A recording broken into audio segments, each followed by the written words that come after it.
नौजवान साथियों, सम्मानित मंच और सर समाज के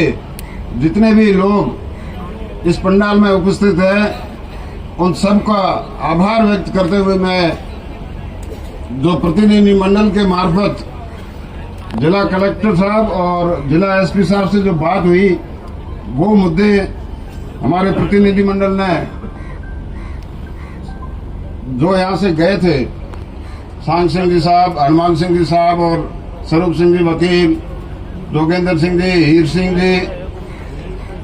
गिरधर सिंह जी, जो भी हम लोग गए, वो आधा घंटा पौन घंटा हरि सिंह जी साहब भी थे। जो बात हुई मैं आपको बता रहा हूँ। और प्रतिनिधि मंडल ने बड़े एसपी साहब से और कलेक्टर साहब से अपनी बात पुरजोर से रखी और उन अधिकारियों को भी माननी पड़ी कि ये जो कुछ हो रहा है वो कुछ अधिक हुआ है। इस बारे में सबसे पहले तो ये मैं कह दूं कि 302 जैसे केस में किसी भी गलत के नाम पर या किसी को निर्दोष को किसी तरह का उसमें मुलजिम नहीं बनाया जाएगा, ऐसा आश्वासन दिया। दूसरा, मैं साथियों आपसे निवेदन करूं कि श्री नीम सिंह जी के बारे में बात आई और एसपी साहब ने भी कहा और उनके एडिशनल एसपी और दूसरे अधिकारी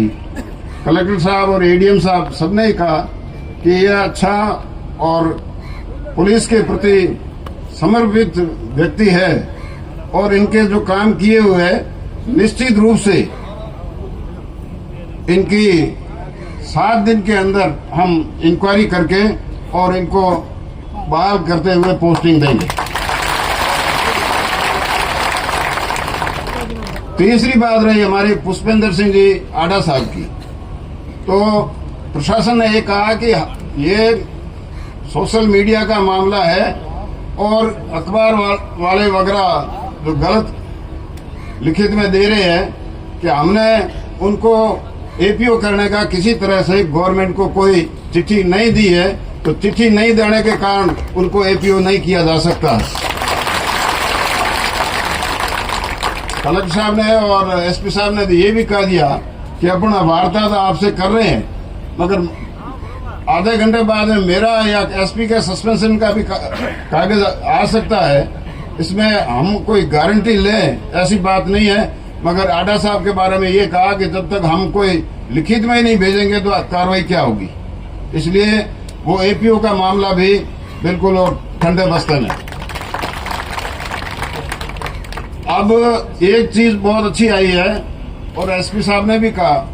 और कलेक्टर साहब ने भी कहा, एक तो अपनी कमजोरी ये रहती है कि ऐसे मामले में जो ये तथाकथित नेता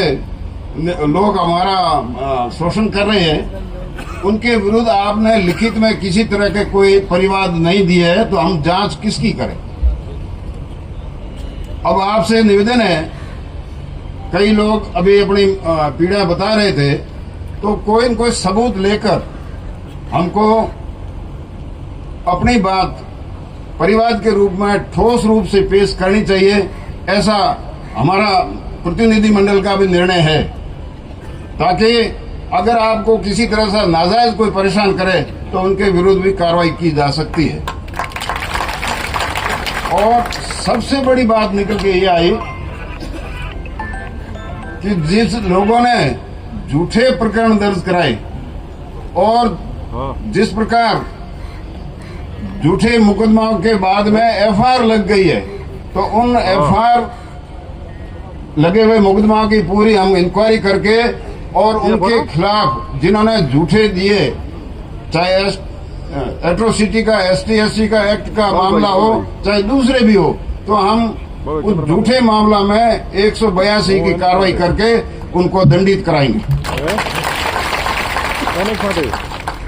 अब प्रतिनिधि मंडल में जिन लोगों ने भी भाग लिया, उन सब ने भी अपने समाज, सर्व समाज, यहाँ तक कि ये भी कह दिया गया कि इस तरह से वो रुपयों के लालच में जो कार्रवाइयां हो रही है या प्रशासन दबाव में आ रहा है, तो उन्होंने कहा कि भविष्य में ऐसी कोई बात आपके सामने नहीं आएगी। और रही बात एक और, हॉस्पिटल के अंदर जो धरना और प्रदर्शन कर रहे हैं, हॉस्पिटल सार्वजनिक स्थान है।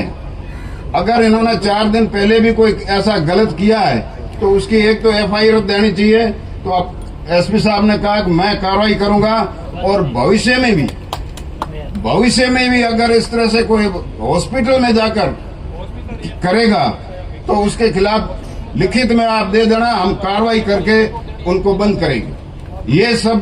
प्रतिनिधिमंडल ने बात की है।